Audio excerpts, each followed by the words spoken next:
Jadi kalau ketemu sesuatu yang cocok, lalu dia mengatakan ini dari Allah. Kalau ketemu sesuatu yang tidak cocok, lalu mengatakan seko awake dewi. Baik. Jadi ketika di dalam Al-Quran itu disebutkan bahwasanya kalau itu sesuatu itu berupa kebaikan, maka faminallah. Kalau itu sayyi'ah famin nafsik, maka dari dirimu sendiri. Ini kaitannya dengan konsep takdir.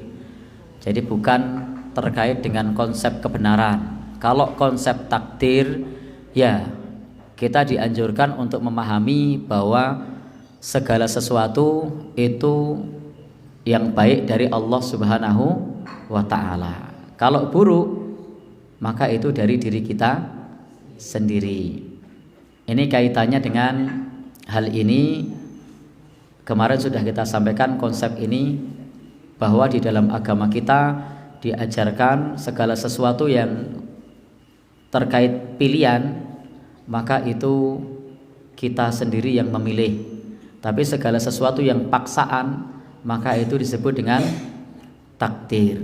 Nah, artinya Bapak Ibu yang berbahagia yang dirahmati Allah, ini tentang sesuatu yang menimpa kita. Tetapi kalau bukan sesuatu yang menimpa kita, maka kaidah tadi kebalik. Jadi misalnya tentang agama, kalau sesuai, iki oleh ora, oleh, oh ini dari Allah. Iki oleh ora, oh berarti ini bukan, misalnya. Karepe hawa nafsune dhewe misalnya.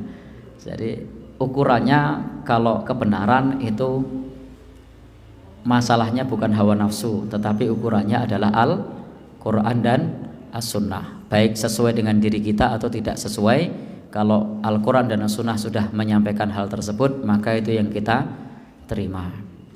Tapi terkait sesuatu yang terjadi pada diri kita, maka kita tidak boleh menyalahkan takdir, karena itu semata-mata kita sendiri. Sehingga kita tidak boleh mengatakan saya tidak sholat ini karena takdir, yaitu karena diri kita sendiri. Nah, maka sesuatu yang buruk itu dari kita sendiri. Ngopo kok orang ngaji takdir? Nah, lo kok nyalahkan Allah? Nah, kalau buruk itu fami nafsik, dari diri kita sendiri. Nah, kenapa kamu mencuri? Takdir. Nah, jadi konsep takdir sudah dijelaskan begitu, bahwasanya segala sesuatu itu terkait dengan hal yang pilihan semacam ini, itu kita sendiri. Tetapi sesuatu yang sifatnya bukan pilihan, itu jelas, nah, itu kita pahami sebagai musibah. Karena takdir ada dua, ya, takdir ittiror sama takdir ikhtiar. Nah, jadi begitu Pak G. Jawabannya benar apa salah berarti? Jadi itu apa ya? Takdir itu bisa dikendalikan oleh manusia sendiri. Itu yang ikhtiar. Takdir ada dua, ada ittiror, ada yang tidak bisa dikendalikan. Contohnya saya lahir sebagai kulit saya tidak putih, hidung saya pesek. Ini tidak bisa dikendalikan, Pak. Nah, ini sudah ittiror, paksaan. Saya takdir jadi orang Jawa. Kalau maunya misalnya, wah saya kok jadi wong Jawa yo, maunya jadi yang putih-putih Korea misalnya, kan tidak bisa. Itu sudah tidak bisa dikendalikan. Jadi takdir itu ada bagian yang paksaan, ada yang bagian pilihan. Maka tidak bisa yang pilihan tadi lalu dikatakan wah ini takdir. Enggak, itu diri kita sendiri.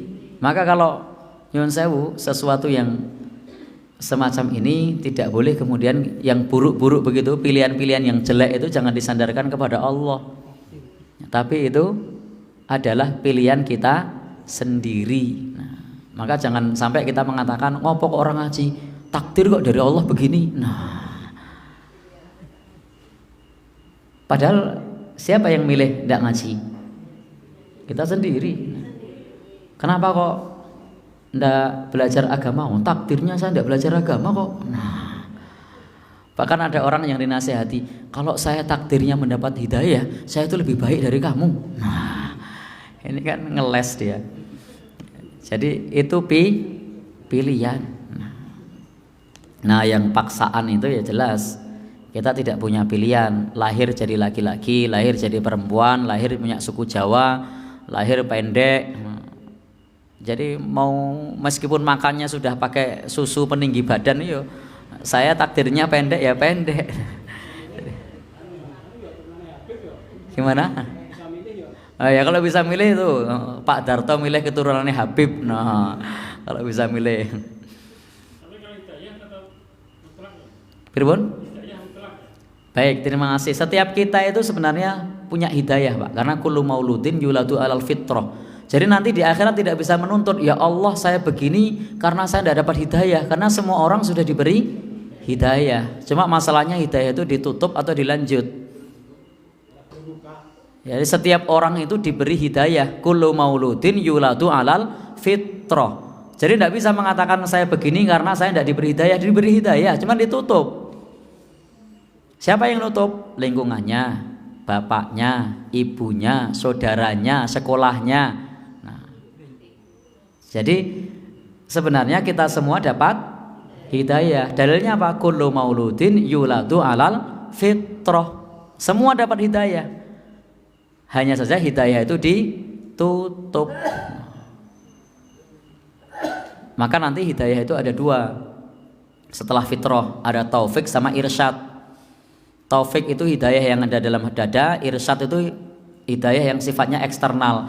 Kadang-kadang yang internal yang ada dalam dada itu dikalahkan oleh yang di lingkungan.